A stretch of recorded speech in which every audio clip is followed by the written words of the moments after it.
Ако сте над 60 години и често се събуждате посред нощ, за да уринирате, забелязвате леко ток на стъпалата вечер, чувствате се уморени дори след пълна нощ сън, или лекарят някога ви е казал, че бъбречните ви показатели са малко слаби, моля, слушайте внимателно, защото това може да не е просто нормална част от стареенето. Бъбреците ви може да са под стрес всеки ден точно заради зеленчуците, които вярвате, че са здравословни. Звучи трудно за вярване, нали? Намалили сте пържените храни. Ядете повече зеленчуци. Избирате домати, картофи, цвекло и зеленчукови смутита, защото вярвате, че са добри за здравето ви. Но след 60-те, бъбреците ви вече не филтрират толкова силно, колкото някога. А някои зеленчуци, особено когато се ядат твърде често, сготвени в концентрирана форма, изцедени за сок или използвани всеки ден, могат да повишат калия, оксалатите и други минерали в кръвта ви. Когато бъбреците ви не успяват да ги отстранят достатъчно бързо, тялото ви може да започне да изпраща сигнали. Умора, подути стъпала, мускулни кръмпи, неравномерен сърдечен ритъм, кръвно налягане, което е по-трудно за контролиране, или лабораторни резултати, които продължават да се влошават. Най-опасната част е, че бъбреците ви обикновенно не болят, не дават силни предупреждения, просто тихо отслабват. И докато не го откриете чрез тест за креатинин или тест за изчислена скорост на гломерулна филтрация, увреждането може вече да е по-напреднало, отколкото мислите. В това видео ще ви покажа 3 много често срещани вида зеленчуци в диетата на американците над 60 години, които могат да претоварят бъбреците ви, ако ги използвате по грешен начин. И още по-важно, ще ви покажа 3 други вида зеленчуци, които могат да помогнат за облегчаване на натиска върху бъбреците ви, да направят храненето ви по-безопасно и да се впишат по-добре в ежедневието ви. Преди да изядете още един печен картоф, изпиете още една чаша цвеклов сок или сипете повече доматен сос върху вечерята си, останете с мен до края. Защото понякога това, което уврежда бъбреците ви, не е бързата храна. Това е здравословната храна, която ядете всеки ден. Първият зеленчук звучи напълно безобидно. Намира се почти във всяка кухня в Америка. Използвате го в паста, супи, салати, сандвичи и дори в ястия, за които вярвате, че са полезни за сърцето. Говоря за доматите. Сега искам първо да изясня нещо. Прясният домат сам по себе си не е злодей. Няколко резена пресен домат в салата обикновено не е голям проблем за повечето хора. Проблемът започва, когато доматите се сготвят и концентрират. Когато доматите се превърнат в доматен сос, доматено пюре, консервирана доматена супа, кетчуп или гъсти сосове, които изливате върху пастата, минералите вътре в тях също стават поконцентрирани. И един от най-важните минерали, на който трябва да обърнете внимание, е калият. За млад и здрав човек бъбреците обикновенно могат да се справят с допълнителния калий доста лесно. Но след 60-те, особено ако вече имате високо кръвно налягане, диабет, покачващ се креатинин, или лекарят ви е казал, че изчислената ви скорост на гломерулна филтрация намалява, калият вече не е дребна работа. Една чаша доматен сос може да съдържа голямо количество калий.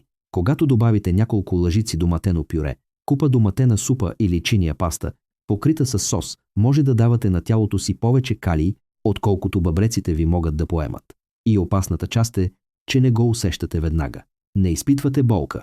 Не усещате бъбреците си да викат за помощ. Може да усетите само леко изтощение, лека слабост, може би лек световъртеж. Може да почувствате, че сърцето ви бие странно. Тогава си казвате, че е просто възрастта. Но вътре в тялото ви, ако бъбреците ви не успяват да отстранят калия достатъчно бързо, той може да се натрупа в кръвта ви и да повлияе пряко на електрическата система на сърцето ви. Ето защо храна, която изглежда много здравословна, понякога може да се превърне в проблем. Представете си пенсионер, който е много внимателен към здравето си. Не пуши, не пие алкохол, не яде много пържена храна. Всеки уикенд си прави сам домашен сос за паста от доматено пюре и зехтин. Казва си: не ям консервирани боклуци, не ям бързо хранене. Това трябва да е здравословна храна. Но след известно време започва да се чувства слаб. Леко се задъхва. Усеща, че сърцето му не бие нормално. Когато посети лекаря си, кръвният тест показва, че нивото му на калий е опасно високо. Проблемът не е, че е ядял лоша храна. Проблемът е, че е ядял храна, за която е вярвал, че е здравословна, но е била твърде концентрирана за бъбреците му. Това е, което изненадва толкова много хора над 60 години. Те не увреждат здравето си с едно очевидно лошо решение. Правят го с избор, който изглежда правилен, повтарян ден след ден. Така че трябва ли напълно да премахнете доматите от живота си? Не непременно. Важното е да разберете разликата между пресни домати и концентрирани домати. Вместо да използвате цяла купа доматен сос, поддържайте количеството малко. Вместо да използвате гъсто доматено пюре, опитайте пресни нарязани домати, печени червени чушки или зеленчуци с по-ниско съдържание на калий за вкус. Можете също да използвате босилек, магданоз, чесън, лук, пипер или лимонов сок, за да направите храната си по-вкусна, без да заливате бъбреците си с твърде много калий. Малка промяна като тази може да направи голяма разлика. Но концентрираните домати са само първото. Следващата храна е още по-разпространена. Появява се на закуска, на вечеря, на деня на благодарността, на семейни обеди, в ресторанти, на места за бързо хранене и дори в домашно приготвена храна. Мека е, топла е, успокояваща е и за много американци е свързана с усещането за семейство. Говоря за картофите. Картофите са едно от най-неразбраните храни. Много хора вярват, че докато не са пържени в олио, печените картофи или картофеното пюре трябва да са безопасни. Но когато бъбреците ви са слаби, проблемът не е само маслото или мазнината. Проблемът е калият. Един среден на размер печен картоф може да съдържа много високо количество калий. Сладките картофи могат да направят същото. И ако ядете картофено пюре, гювеч от сладки картофи, печени картофи или няколко форми на картофи в едно и също хранене, този калий може да се натрупа много бързо. Това се случва на много хора след 60-те. Спират да пият газирани напитки, намаляват захарта, избягват пържени храни. Но всяка вечер продължават да ядат печен картоф, защото вярват, че е естествен и здравословен. После един ден, кръвният им тест показва, че калият им е твърде висок. Те са шокирани и питат: но аз не ям нищо лошо. И са прави. Не ядат нещо лошо в обичайния смисъл. Но може да ядат нещо, с което бъбреците им вече не могат да се справят така, както някога са могли. Представете си 60-годишна баба на вечеря за деня на благодарността. От месеци се опитва да се храни по-здравословно. Избягва тортата. Избягва газираните напитки. Избягва бързото хранене. Но по време на семейната вечеря си взема малко картофено пюре, малко гювеч от сладки картофи и няколко парчета печени червени картофи. Всичко е домашно приготвено. Всичко изглежда нормално. Но по-късно същата вечер сърцето й започва да препуска. Мускулите й се чувстват слаби. Чувства се замаяна. Когато отиде в спешното отделение, лекарите откриват, че нивото й на калий се е повишило до опасен диапазон. Това е, което възрастните хора трябва ясно да разберат. Калият не е лош. Тялото ви се нуждае от калий, за да функционират мускулите ви, нервите ви да предават сигнали и сърцето ви да бие нормално. Но когато бъбреците ви отслабват, допълнителният калий не се отстранява достатъчно бързо. Започва да се натрупва в кръвта ви. Първо, може да се почувствате просто уморени. После мускулите ви може да се почувстват слаби. После сърдечният ви ритъм може да стане неравномерен. И ако калият се покачи твърде високо, последствията могат да станат много сериозни. Означава ли това, че трябва завинаги да се откажете от картофите? Не непременно, но трябва да ги ядете по-разумно. Един много важен метод е правилното накисване и варене на картофите. Обелете картофите, нарежете ги на тънки резени. Накиснете ги във вода за няколко часа. После изхвърляте водата от накисването и ги сварете в прясна вода. Това може да помогне за намаляване на калия в картофите в сравнение с печенето им цели или пърженето им. Размерът на порцията също има значение. Вместо да ядете голям картоф, изяжте малка порция. И не комбинирайте няколко картофени ястия в едно и също хранене. Не трябва да имате картофено пюре, сладки картофи и печени картофи едновременно в чинията. За някой над 60 години, особено за някой с бъбречни проблеми, малко количество може да бъде много по-безопасно от пълна чиния. И запомнете това. Домашно приготвената храна не означава автоматично безопасна за бъбреците. Понякога опасността не е в ресторанта. Тя е в най-познатата храна на семейната маса.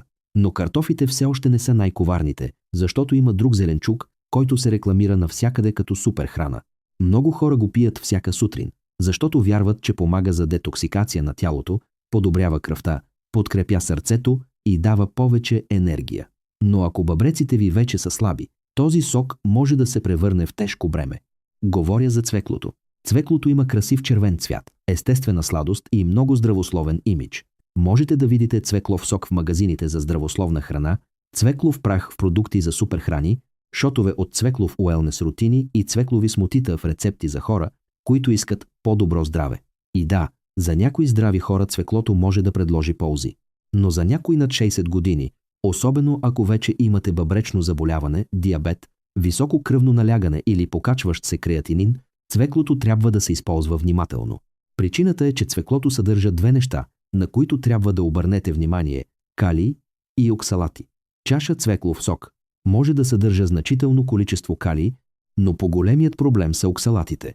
Оксалатът е естествено съединение, което може да се свърже с калция и да образува кристали. Когато в тялото влезе твърде много оксалат, особено чрез сок или концентриран прах, това може да увеличи риска от образуване на кристали в бъбреците.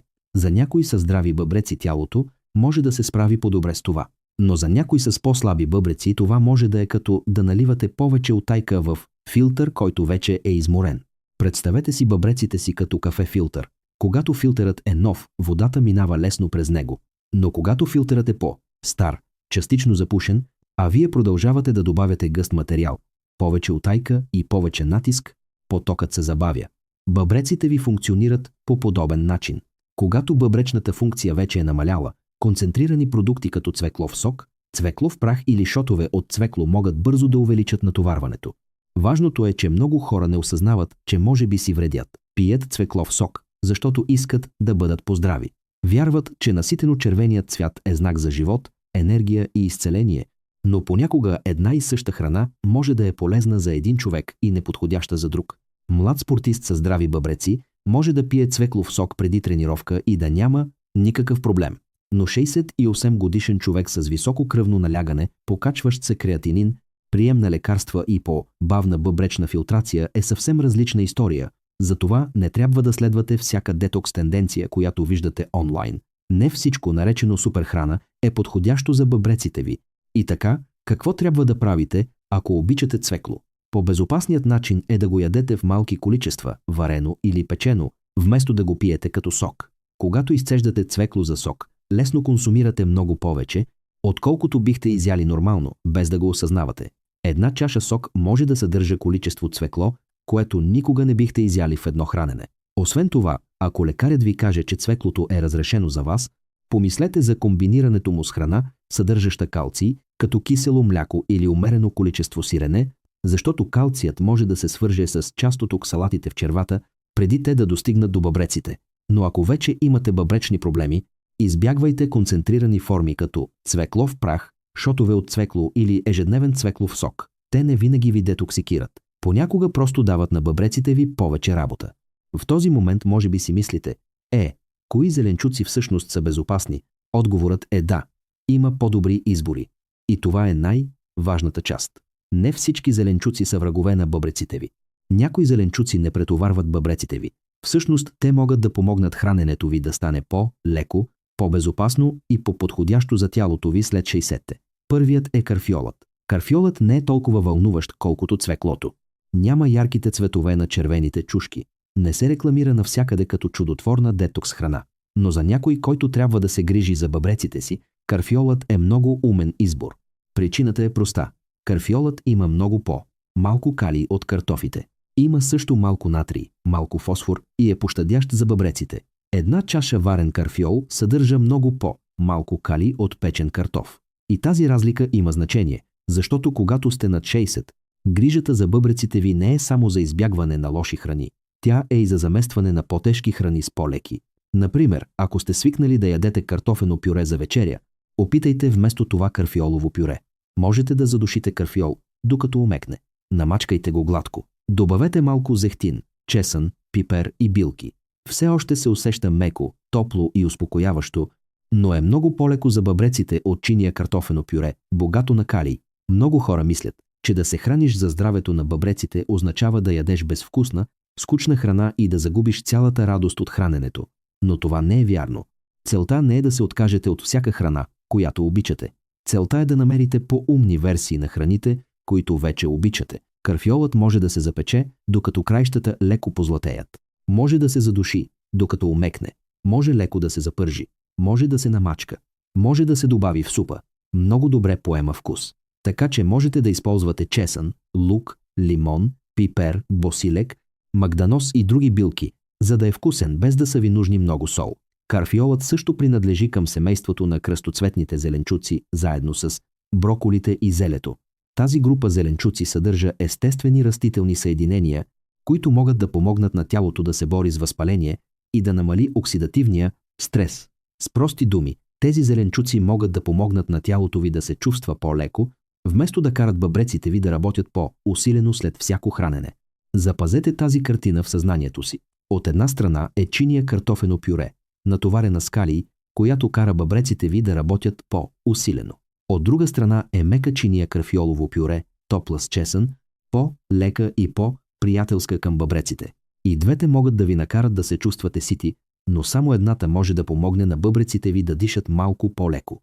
И когато повтаряте по-добрия избор всеки ден, резултатите не идват от магия. Те идват от постоянство. Това хранене е малко по-леко. Утре бъбреците ви носят малко натиск. Следващата седмица тялото ви може да се чувства малко по-стабилно. Така се изгражда истинско здраве след 60-те.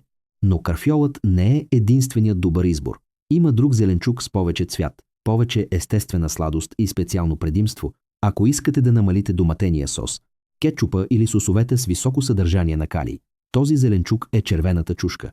Червените чушки често се приемат само като декорация. Много хора нарязват няколко парченца, за да направят салатата да изглежда хубаво, или ги използват в малко количество при запържване. Но за някой, който се нуждае от храна, приятелска към бъбреците, червените чушки заслужават много повече внимание.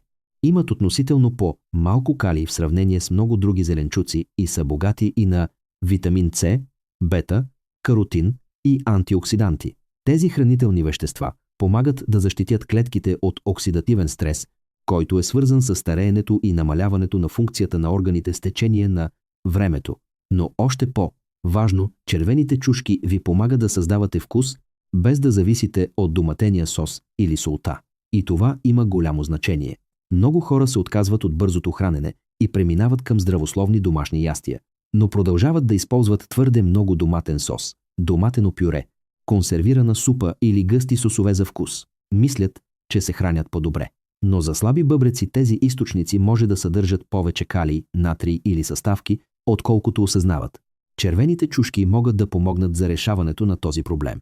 Можете да запечете червени чушки, докато краищата леко потъмнеят и излезе естествената им сладост. Можете да смесите печените червени чушки в сос, вместо да използвате доматен сос. Можете да ги нарежете сурови в салати за хрупкава текстура. Можете леко да ги запържите с чесън и зехтин. Можете също да ги напълните с подходящи зърнени храни, билки и умерено количество протеин, за да създадете пълноценно хранене. Те ви дават цвят, сладост, аромат и удовлетворение, без храненето да е твърде тежко за бъбреците ви. Помислете за 61-годишен мъж, който се опитваше да се храни по-здравословно. Отказа се от пържените картофки. Отказа се от хамбургерите. Отказа се от газираните напитки. Но почти при всяко хранене имаше доматена супа, доматен сос или паста с червен сос, защото вярваше, че това са по-чисти избори. Въпреки това, калият му продължаваше да се покачва. Кръвното му налягане продължаваше да е трудно за контролиране, а тялото му продължаваше да се чувства уморено след хранене. Когато започна да използва печени червени чушки, зеленчуково запържване, чушкова супа и малко концентрирани доматени сосове, храненето му остана вкусно и цветно, но много по-леко. Това е, което искам да запомните. Да се храните за бъбреците си не означава да ядете бледа, скучна, безвкусна храна. Да се храните за бъбреците си означава да използвате правилните съставки, за да създадете вкус без претоварване. Червените чушки могат да направят това. Не само че чинията ви изглежда пожива. Те ви помагат да замените храни, които може тихо да оказват натиск върху бъбреците ви. И ако искате да започнете с една малка промяна, опитайте това. Следващия път, когато посегнете към кетчуп, доматено пюре или консервирана доматена супа, опитайте вместо това печени червени чушки. Само тази промяна може да направи храненето ви по-приятелско към бъбреците, но има още една съставка, която може би вече се намира в кухнята ви. По-малка е от карфиола. По-малко цветна е от червените чушки. Но силата й изобщо не е малка. Говоря за чесъна. Чесънът е една от най-простите, най-ефтини и най-познати съставки в кухнята. Но за някой над 60 години, особено за някой, който трябва да контролира кръвното налягане и да защитава здравето на бъбреците, чесънът има едно голямо предимство. създава силен вкус без сол. И това е много важно. Солта е едно от нещата, които могат да повишат кръвното налягане. Високото кръвно налягане е една от основните причини за увреждане на бъбреците с течение на времето. Когато налягането вътре в кръвоносните съдове остава високо, малките съдове вътре в бъбреците са под постоянен стрес ден след ден. Това може да отслаби филтриращата функция на бъбреците. Така че всеки път, когато намалите солта, докато храната ви остане приятна, помагате както на сърцето, така и на бъбреците си. Чесънът прави това много добре. Когато нарежете, смачкате или щукате пресен чесън, се активира съединение, наречено алицин. Затова прясният чесън има толкова силна миризма. Алицинът и другите естествени съединения в чесъна са изучавани заради способността им да подпомагат контрола на възпалението, антиоксидантната защита и здравето на сърцето. Но това, което най-много харесвам в чесъна е, че помага на възрастните хора да се хранят по-здравословно, без да се чувстват наказани. Защото една от причините, поради които много хора не успяват да се придържат към диета, приятелска към бъбреците, е, че храната се усеща твърде безвкусна. Лекарят казва да намалят солта. Семейството казва да се хранят по-здравословно. Но когато седнат на масата, храната няма вкус, няма аромат и няма удоволствие. Затова бързо се връщат към старите навици. Чесънът може да промени това. Можете да използвате чесън в супа, в запържени зеленчуци, в карфиолово пюре, в печени чушки, в риба, пилешко боб или зеленчукови ястия. Дори малко количество може да накара храната да мирише и да има много по-добър вкус. Ето един прост съвет. Счукайте или нарежете пресен чесън. После го оставете да почине около 10 минути преди готвене. Това дава на естествените съединения в чесъна време да се активират по-пълноценно. След това можете да добавите чесъна към храненето си на умерен огън. Опитайте се да не го изгорите до черно, защото изгорелият чесън има горчив и неприятен вкус. Представете си 60-годишна жена, която се опитва да контролира кръвното си налягане. Приема лекарствата си както е предписано. Редовно посещава лекаря си, но ежедневните й ястия все още съдържат твърде много сол, защото се страхува, че храната й ще бъде безвкусна. Когато започне да използва пресен чесън, лук, пипер, билки и лимон за вкус, успява да намали солта, докато все още се наслаждава на ястията си. Това не е заместител на лекарствата. Това е подкрепа на тялото с по-умни хранителни навици. И тази точка е много важна. Ако приемате лекарства за кръвно налягане, лекарства за разреждане на кръвта или се лекувате за бъбречно заболяване, не променяйте лекарствата си сами, само защото добавяте чесън в храненето си. Чесънът е подпомагаща храна. Той не замества лекаря ви. Но когато се използва по правилния начин в ежедневните хранения, чесънът може да стане един от най-простите инструменти, които ви помагат да намалите солта, да подобрите вкуса и да подкрепите по-здрави кръвоносни съдове. И когато кръвоносните ви съдове са по-здрави, бъбреците ви също печелят от това. Защото сърцето и бъбреците ви не работят разделено. Те са екип. Сърцето изпомпва кръв. Бъбреците филтрират кръвта. Ако кръвното налягане се покачва, кръвоносните съдове стават по-твърди и сърцето трябва да работи по-усилено. Тогава бъбреците също носят повече натиск. Така че когато изберете храни, които помагат да се намали натоварването върху кръвоносните ви съдове, давате и на бъбреците си по-добра среда за работа. Сега вече виждате по-голямата картина. Някои зеленчуци не са лоши за всеки, но могат да се превърнат в проблем, когато бъбреците са по-слаби или когато се използват по грешен начин. Пресните домати могат да бъдат добре, но концентрираният доматен сос, доматеното пюре и честата доматена супа могат да внесат твърде много калий в тялото. Картофите са познати и успокояващи, но ако ги печете цели, ядете големи порции или комбинирате няколко картофени ястия в едно хранене, могат да дадат на бъбреците ви твърде много калий за обработка. Цвеклото може да се нарича суперхрана, но цвекловият сок, цвекловият прах и шотовете от цвекло могат да бъдат твърде концентрирани за някои са намалена бъбречна функция. От друга страна, карфиолът може да ви помогне да замените картофите с по-лек избор. Червените чушки могат да ви помогнат да замените гъстите доматени сосове с естествен вкус и цвят. А чесънът може да ви помогне да намалите солта, докато храната остане вкусна, което може да подкрепи кръвното ви налягане, кръвоносните ви съдове и бъбреците ви. Целта не е да се страхувате от всичко в чинията си. Целта е да разберете къде се намира тялото ви точно сега. След 60-те не можете винаги да ядете по същия начин, както на 30, и да очаквате тялото ви да реагира по същия начин. Бъбреците ви са работили за вас в продължение на десетилетия. Филтрирали са кръвта ви през хиляди хранения, хиляди стресови дни, хиляди случаи, в които сте били дехидратирани, изяли сте твърде много сол, приели сте лекарства или сте игнорирали малки предупредителни знаци. Така че на този етап от живота бъбреците ви не се нуждаят от съвършенство. Те се нуждаят от вашето внимание. Те се нуждаят от вас да си задавате един прост въпрос преди всяко хранене. Помага ли тази храна на бъбреците ми да носят по-малко тежест или ги кара да работят по-усилено? Този един въпрос може да промени начина, по който избирате храна. Може да ви помогне да използвате по-малко доматен сос, да ядете по-малка порция картофи, да пропуснете концентрирания цвеклов сок, да добавите карфиол към вечерята, да използвате червени чушки за вкус и да използвате чесън вместо сол. Тези промени не са шумни, не се усещат като революция, но здравето след 60-те често не се защитава с големи драматични действия. То се защитава с малки избори, повтаряни постоянно, едно хранене след друго, една съставка след друга, един момент след друг, в който избирате нещо по-леко вместо нещо по-тежко за бъбреците си. И запомнете това, бъбреците ви може да са тихи, но това не означава, че не са засегнати. Те слушат всичко, което правите. Всяко хранене е съобщение, което изпращате на тялото си, и започвайки от днес, можете да започнете да изпращате различно съобщение. Грижа се за теб по-добре. Благодаря ви много, че останахте с мен до края на това видео. Преди да си тръгнете, искам нежно да ви напомня нещо важно. Това, което споделих днес, не е предназначено да ви изплаши и не замества съвета на вашия лекар. Моля, приемете това видео като полезен спътник, начин да разберете по-добре тялото си, начин да задавате по-добри въпроси и начин да забелязвате малките сигнали, които понякога игнорираме. Ако имате бъбречно заболяване, високо кръвно налягане, диабет, приемате лекарства или лекарят ви някога е казвал, че креатининът ви, изчислената скорост на гломерулна филтрация или калият трябва да се наблюдават, моля, говорете с вашия лекар или квалифициран здравен специалист преди да правите промени в диетата си. Защото всеки е различен. Храна, която може да е полезна за един човек, може да изисква предпазливост при друг. И да се грижите за здравето си по правилния начин не означава сляпо да следвате съвети.